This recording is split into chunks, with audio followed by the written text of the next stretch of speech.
This terrifying tale is a true experience from Mr. Big and his bandmates, which happened over 10 years ago. It's not just a ghost story. It's a lesson about the power of words and the danger of challenging the unseen. It's the story of a man with a big mouth who dared a ghost to ask for merit politely, only to get exactly what he asked for, in a way he would never forget. Let's go back to the university days. Mr. Big and his friends were considered the outcasts of the campus, students who didn't care for rules, uniforms, or cheerleading activities. Their world revolved around music and nightlife.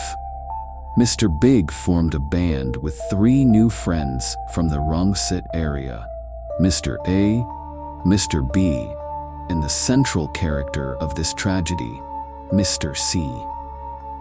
Mr. C was a rich kid, good-looking, outspoken, and incredibly confident. But his most defining trait was his absolute skepticism. He didn't believe in ghosts, and he certainly wasn't afraid of them. To him, the supernatural was just a joke. The nightmare began one night after a drinking session in Rangsit. The bars closed early, but the group wasn't ready to go home. Driven by youthful recklessness, they came up with an idea.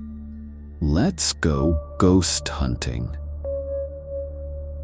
Their target was a famous, abandoned village in Rangsit, a place rumored to be extremely haunted.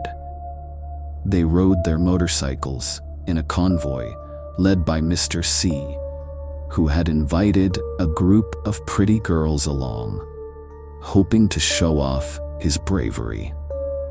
They arrived at the final house in the village, a massive, abandoned mansion.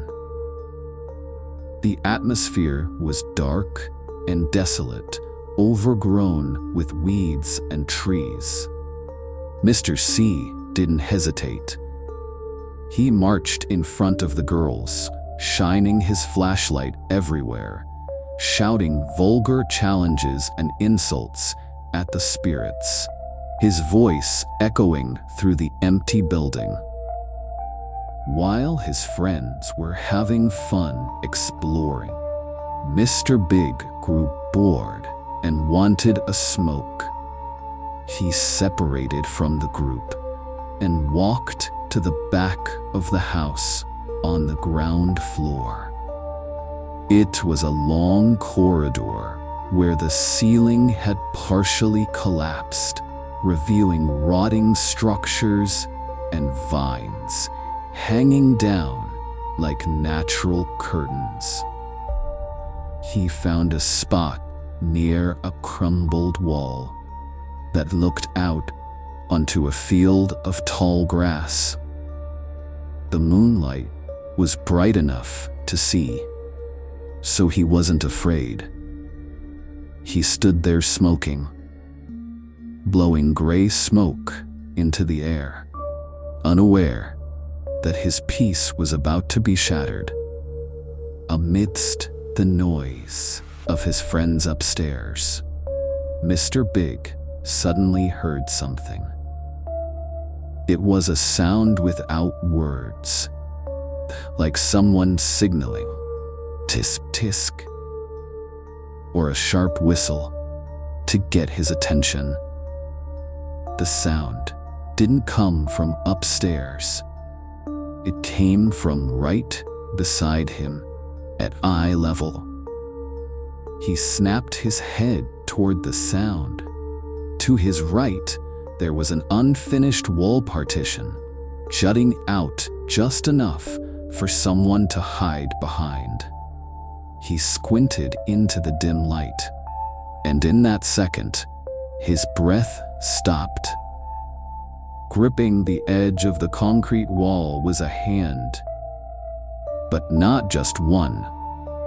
There was a first hand, a second hand, climbing higher and higher, until there were 6 hands gripping the edge of the wall, stacked vertically, as if 3 people were standing on each other's shoulders behind it. And then, following the hands, came the faces. The first face that peeked out was a man, pale and staring blankly at Mr. Big. But the horror didn't stop there. Above that man's head, almost reaching the ceiling, another head peeked out. A woman's head. Just a floating head with long, messy hair covering her face. Then she smiled, a wide, gruesome smile that stretched all the way to her ears.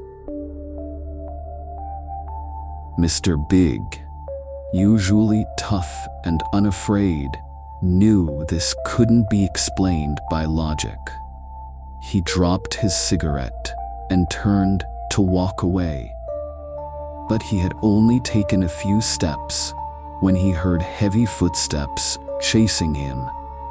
Thud, thud, thud, accompanied by the sound of loud, sniffing breathing right against the back of his neck.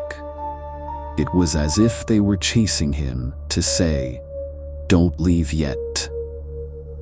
Mr. Big ran out to join his friends and told them everything in a panic. But Mr. C's reaction was the opposite. He laughed, mocked Mr. Big, and accused him of making